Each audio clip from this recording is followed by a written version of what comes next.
There we go. We've got it. Good morning and welcome to the Health Occupations and Long-Term Care Subcommittee of the Health and Government Operations Committee. We're sorry that we're starting a little late this morning.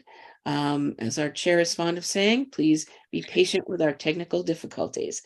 We are going to begin our meeting today with House Bill 401, the practice of audiology. Lisa, can you tell us what the bill does? Sure. House Bill 401 clarifies the definition of practice audiology by specifying that practice audiology includes the prescribing, ordering, selling, dispensing, or fitting of a hearing aid to an individual for the correction or relief of a condition for which such devices are worn. There are amendments that were distributed that change the sponsor and make technical changes that strike references to Osseo integrated devices and alter the definition of practice audiology, that clarify that the definition of hearing aid dispensing includes ordering prescription hearing aids. And also the amendments clarify that specified provisions of state law that conflict with federal laws and regulations do not apply to over-the-counter hearing aids. Okay, the sponsor of this bill has moved over to the Senate.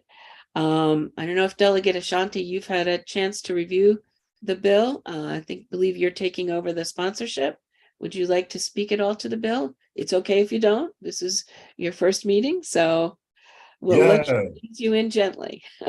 Well, thank you so much, Vice Chair. I'm really appreciative to Senator Kelly for allowing me to carry on this bill. I know she's worked with all stakeholders to get all the amendments right, to make sure all the language is right, so all stakeholders are happy. And I appreciate Lisa for the work that she's done on the bill as well and getting me up to speed to be ready for today and hopefully for its passage. So, thank you, Delegate. Appreciate you being here. Is there anyone who'd like to speak to the bill? Yes, Madam Chair. I'm trying to raise my hand here. Gil Jen. Thank you on behalf of the Maryland Academy of Audiology. And first of all, congratulations, Delegate Martinez. We think we have a bill for you. So get ready for I won't tell you the secret, what happens on the floor first time. So I won't blow that for you. I want to first thank the committee and all the subcommittee members for working so hard on this bill. The Academy of Audiology appreciates working with MedChi and the ENTs on this. Most importantly, we've reached a critical agreement that we can incorporate the words prescribe and order, which was really the catalyst of the bill through the FDA guidance letter. So we're in full support of the reprint, appreciate expediting the effective date to July 1st as well. And again, thank now Senator Kelly and all the members of the subcommittee and the audiologists and all parties involved in that. So thank you. We move the reprint. Move favorable. I think that has to come from a member of the committee. I know. So I will. Is there anyone else? Move the bill. Well, we need the amendments first. Oh, Delegate. move the amendment. Okay. Second. I've got a motion and a second. My profound apologies. I couldn't get one until just now. This is a meeting of the Health Occupation Subcommittee of the Health and Government Operations Committee. We are going to begin with House Bill 401. Simpson, and then we'll move on to the other bills. Delegate Rosenberg. Lisa, House Bill 401, Health Occupations Practice of Audiology Definition. Mr. Delegate Chair. Rosenberg, Delegate Cullison started for us, so we're actually voting on the amendments.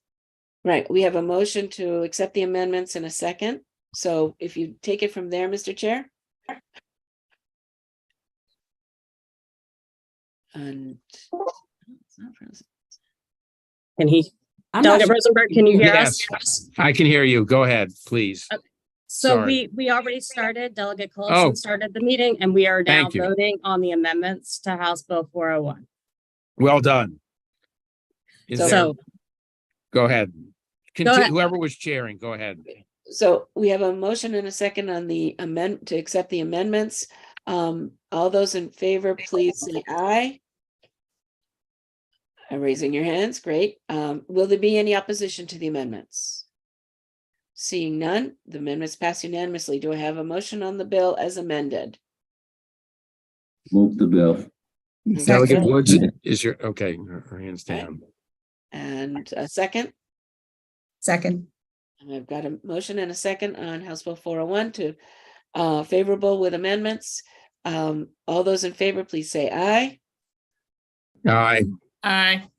Will Aye. there be any in opposition? Seeing none, the bill as amended is passed unanimously. Mr. Chair, I will turn the meeting over to you, but I need to leave in about 5 minutes. So I would just say that. Is there a bill of yours you wish to be heard? 278? 278, if we could do that, that would be terrific, if that's Certainly. all right with you. Certainly. Council, Lindsay Rowe, 278, Health Occupations, Environmental Health Specialist revisions. Thank you very much, Delegate Collison. The environmental health specialist is actually 273. So this one is 278, clinical nurse specialist Oh. prescribing. Sorry. This bill authorizes a clinical nurse specialist to practice as a clinical nurse specialist for the purposes of prescribing drugs and durable medical equipment, among other things. The bill designates a CNS as an authorized prescriber under the Maryland Pharmacy Act. Practice as a CNS is governed by rules and regulations adopted by the Maryland Board of Nursing and that concern additional acts in the practice of registered nursing. And the bill specifies that an advanced practice registered nurse with prescriptive authority working with a physician in the same office setting is not prohibited from prescribing specified drugs. I circulated amendments on the bill that were suggested by the Board of Nursing that include individuals who hold a multi-state license under the Nurse Licensure Compact under the definition of clinical nurse specialist, and also makes technical changes. These are really just the references under the Maryland Pharmacy Act rather than being to specific sections related to authorized prescribing are made instead generally to Title VIII. And are these amendments acceptable to the parties so far as you know? As far as I know. Is there any debate? They are. Is there someone? I who move, would- I would just like to say thank you to the parties that worked on the bill to get it where it is, and appreciate the efforts of working with MedChi to help us out to be if not totally supportive, at least accepting of this bill. So with that, I'd move the amendments. So moved. Second. Is there any objection to the amendments? Ms. Diana Lorraine. Sorry, you need to unmute yourself. Do you wish to speak? If you do, you need to unmute yourself. I just,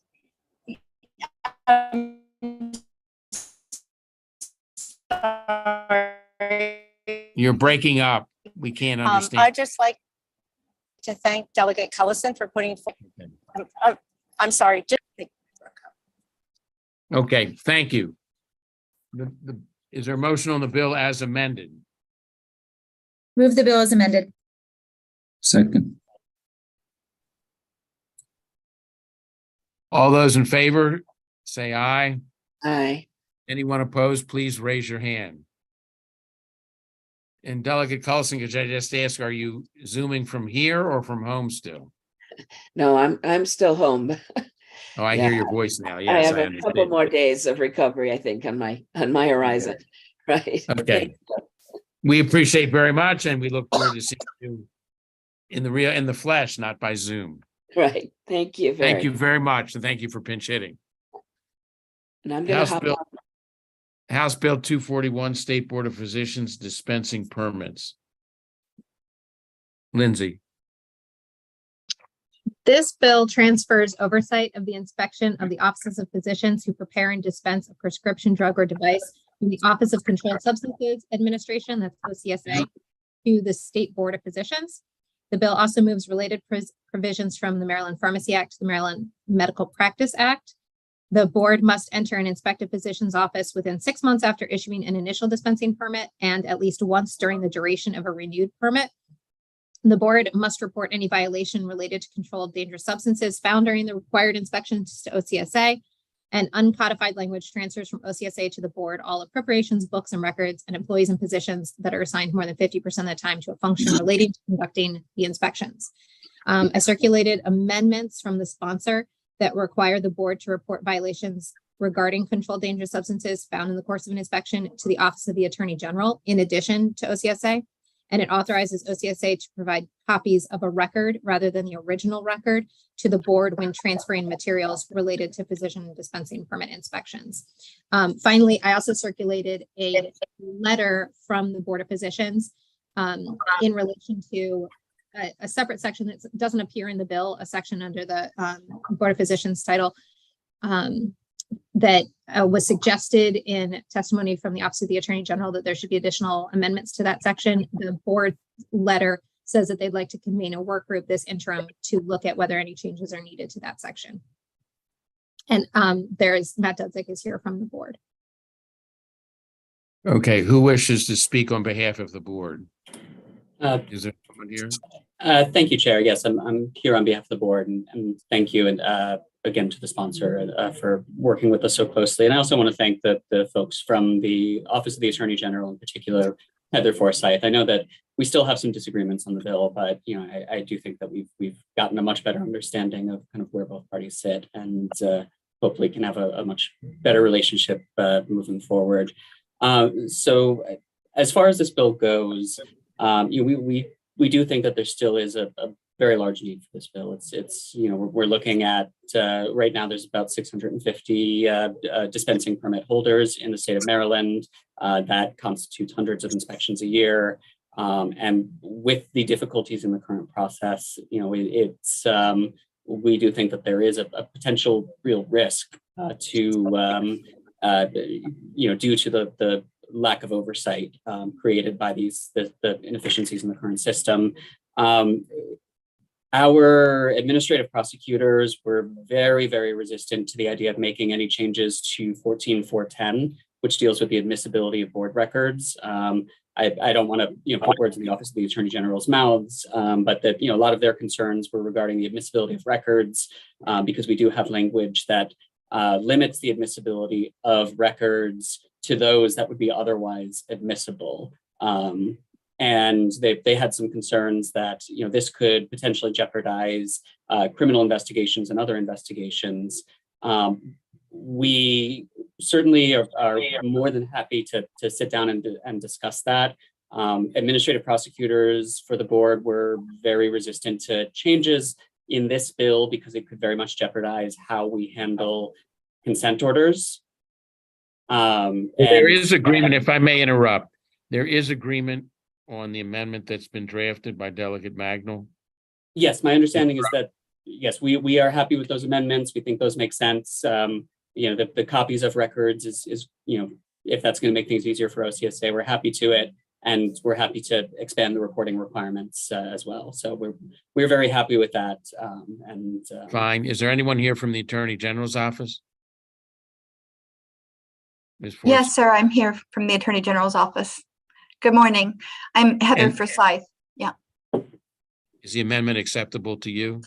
The amendment is acceptable to me. The amendments that have been offered, we are still concerned about not having the availability of board records. We were hoping to carve out an exception to 14410 that would allow the inspection and investigation records to be discoverable and admissible, sort of as an exception to 14410. Although I have to say, I completely understand why the board prosecutors are uncomfortable with that, because it could jeopardize their ability to enter consent orders on disciplinary actions. It's really sort of a tension between what they need for disciplinary actions and what we need for criminal prosecution. So we appreciate the letter from the Board of Physicians offering a work group. Okay. I think if it were up to us, we would like to have the work group before this bill was passed, because it feels a little cart before the horse. And we are concerned that records from Board of Physicians are not going to be as available to us as OXA records were. But we'll leave it to the committee to decide. Okay. So we have an amendment before us to which both parties, if you will, agree. Is that correct?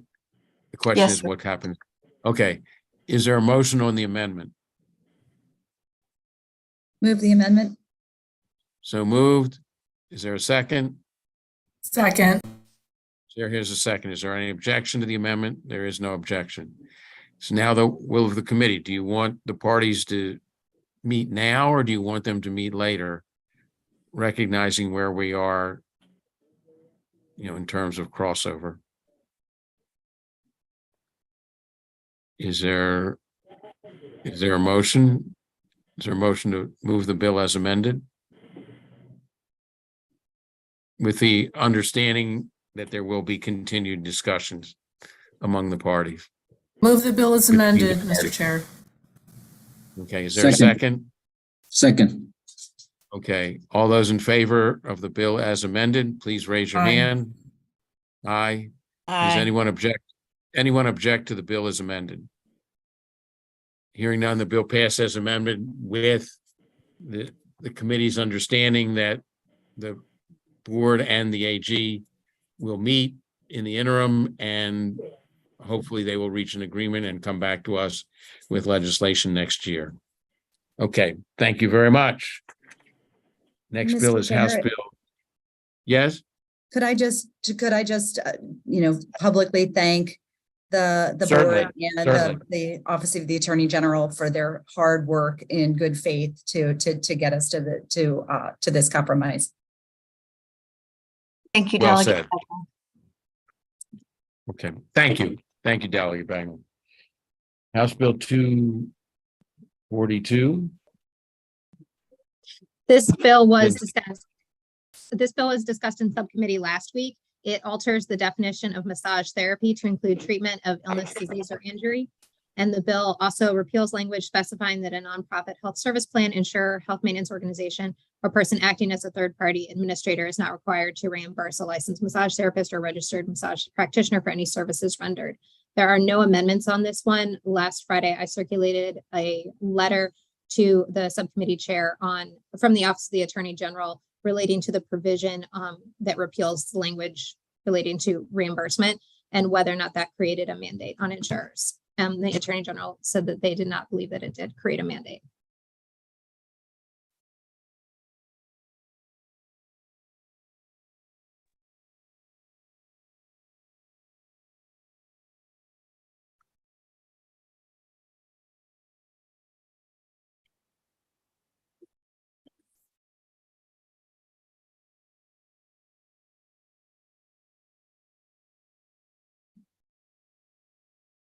I don't know if it's just me, Delegate Rosenberg, but Yeah. I can't hear you anymore. I think your mic is not working.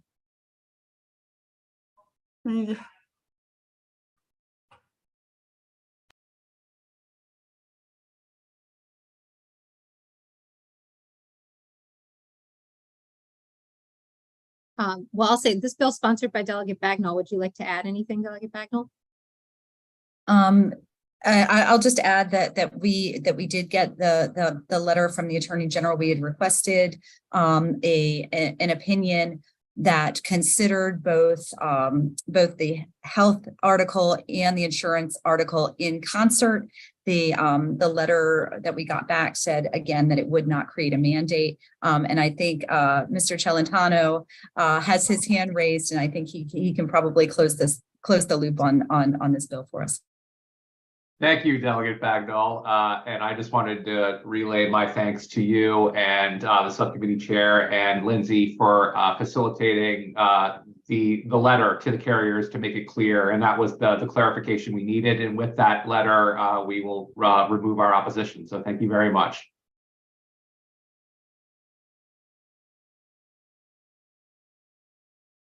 I see that Delegate Rosenberg is back on and trying to connect to audio. Does anyone have anything else they want to say on this bill?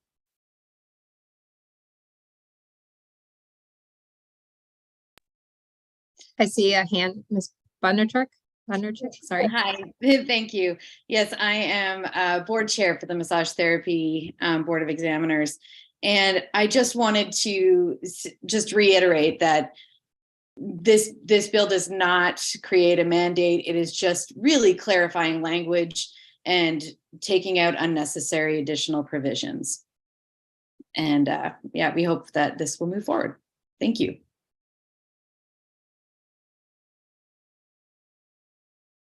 All right, I'm gonna ask if anyone wants to make a motion on the bill. Move the bill. Second. All right, any comments? Is anyone in favor of the bill? Raise your hands. Do you All in want me to pinch it? All in favor, say aye. Aye. Any opposed? Go ahead and raise your hand. All right, HB 242 passes unanimously. I don't know what bill we want to take up next. The next one is House Bill 273, and I know Delegate Alston is joining us as well for this one. So 273, as introduced, expands the definition of practice as an environmental health specialist, alters educational and experience requirements for applicants seeking licensure as an environmental health specialist, and alters the grounds for which the State Board of Environmental Health Specialists may take disciplinary action. The bill also authorized the board to approve an examination provider to administer the licensing exam in lieu of administering the exam itself, and altered procedures with regard to final decisions or orders of the board. I circulated an updated set of amendments. So if you are looking at amendments for this bill, make sure the timestamp at the top is March 1st, 12:41 p.m. These remove from the bill proposed new language relating to emergency preparedness from the definition of practice as an environmental health specialist, removes from the bill proposed new language that would have authorized the board to approve an examination provider to administer the examination, removes from the bill proposed new language relating to final decisions and orders of the board, and change the effective date of the bill. So it removed a lot from the bill. What's left are the changes to the educational and experience requirements for applicants and the ability of the board to take action for misfeasance or malfeasance while performing duties of an environmental health specialist. Is there anyone who wants to be heard on the amendments? Delegate Alston? Good morning and thank you all. So these amendments came as a result of lots of work with the Senate as well as the advocates. We do plan to work with the advocates to get them legislation on an apprenticeship program. We just couldn't do it in this bill, so that's why it's not there. The Senate is going to conform their bill to ours. We're trying to get everything on the same page. I've talked to Senator Washington. She's in agreement with all of the changes that have already been made. And so I would appreciate a favorable report, moving the amendments and then a favorable report on bill. Would you like to move the amendments? I'm not a member of this subcommittee. Do we have a motion on the amendments? Move the amendment. Second. All right, it's been moved and seconded. So all in favor of the amendments, please say aye. Aye. Any opposed? Raise your hand. It looks like our chair is coming back in just a moment. So do we have a motion on the bill? Move the bill as amended. Do we have a second? All right, the bill as amended has been moved and seconded. Any discussion? All right, all in favor, please say aye. Aye. Aye. Any opposed? Go ahead and raise your hand. House Bill 273 passes the committee unanimously. Let's give our chair a moment, see if he's. I'm screwed up. Delegate Rosenberg has just joined me. Okay, sorry guys. Faulty microphone. All right, we were just moving on to House Bill 453. This bill authorizes the Maryland Board of Physicians to place a licensee on emeritus status under specified circumstances. The board must reinstate a licensee on emeritus status as specified. The bill repeals the current circumstances under which the board must issue a license to an individual on inactive status and alters the requirements of a licensee on inactive status must meet for reinstatement. The bill exempts, as originally introduced, exempts the licensee on emeritus status or inactive status from the 3-year limit on the term of a license and from continuing education requirements. And a licensee on emeritus or inactive status may not practice, attempt to practice, or offer to practice medicine in the state or delegate medical acts. I circulated amendments from the sponsor on the bill that clarify that a physician on inactive or emeritus status must comply with continuing education requirements before resuming active practice. So while they are on inactive or emeritus status, they do not have to do continuing education, but in order to go back to active status, they will have to. And that amendment is acceptable to all the parties? Yes, we worked on this with the Board of Physicians, and Delegate Shaligo on this subcommittee is here to speak to the bill as well. Certainly. Delegate Szeligo. Thank you so much, subcommittee. This is a pretty simple bill creating a license classification for physicians. We've got support of MedChi and the Board of Physicians. They're both on the call. And I might just remind the subcommittee that we had the Workforce Data Advisory Group on the shortages for critical healthcare occupations, do a briefing with our committee.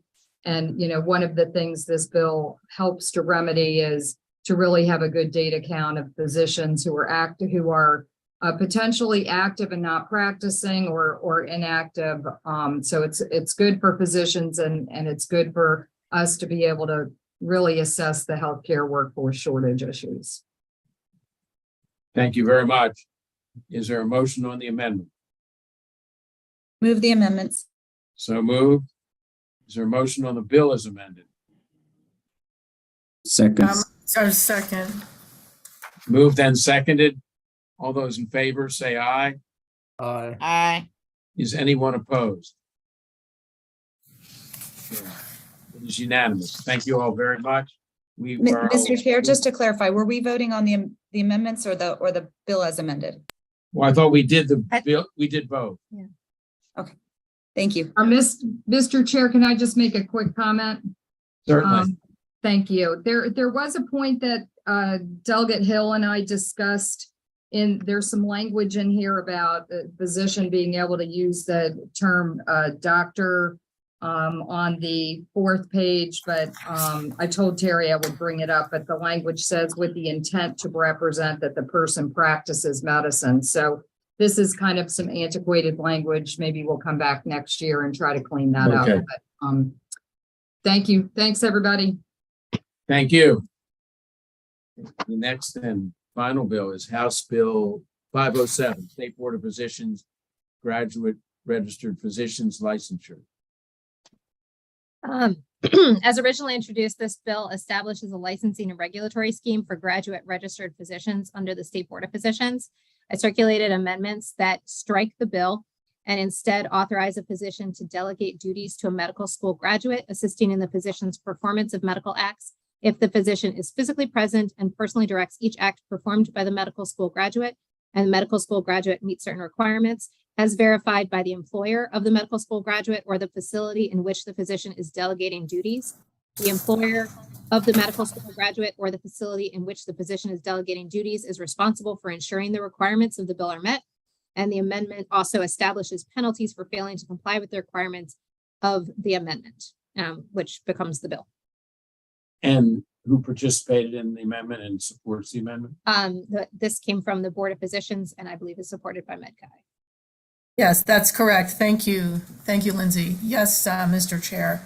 This amended bill is the product of collaborative work between the sponsor, yours truly, the Board of Physicians, MedChi, also engaged in conversations with the Maryland Hospital Association, who is, I don't know if they're present, but, that have also been supportive. I'd like to mention, if I may, that this morning, I and the proponents of the bill had just a walk through the amended bill, and we recognized a couple of very, very minor changes, improvements we'd like to make. Have you Should I discussed talk those through, or how do we do that, Mr. Chair? Council, if they are minor, can they be? Yeah, I mean, can you just tell us a little bit about what those changes are? Yes, thank you. So the first change is that we would like to retitle the bill and include the word registered. So we would be entitling the State Board of Physicians registered medical school graduates, and then throughout the document, we'd like to revise the term so that it reads registered medical school graduates. Can I ask though, who's registering them though? Because the board Board is of not Physicians. The Board of Physicians is creating a registration category, and I'd be grateful if the board could jump in here. Matthew? Unmute. Yeah, thank you. And thank you, Delegate. And actually, yeah, I'm not sure if it caught you because I know a lot of this discussion happened just this morning, but I did send an email to that effect about an hour ago, a little over, or a little under actually. Wow, the day is moving fast. But so right now, there's not currently a registration process in the bill itself. We've discussed internally, there's when we'd originally been looking at this, I think it was the term registered was brought up because that's how we handle registered cardiovascular invasive specialists. I know that there was also potentially, the term supervised was also floated as well. The board doesn't really have strong opinions. If it was called registered, we would have to establish some sort of ideally minimal registration process and regulations. As far as the cardiovascular invasive specialists, the term registered actually comes from their training and credentialing program. That's what it's called on that end. From the board's perspective, if it's registered, we would set something like that up in regulations. If it's supervised, then of course that would be that would also I think meet the same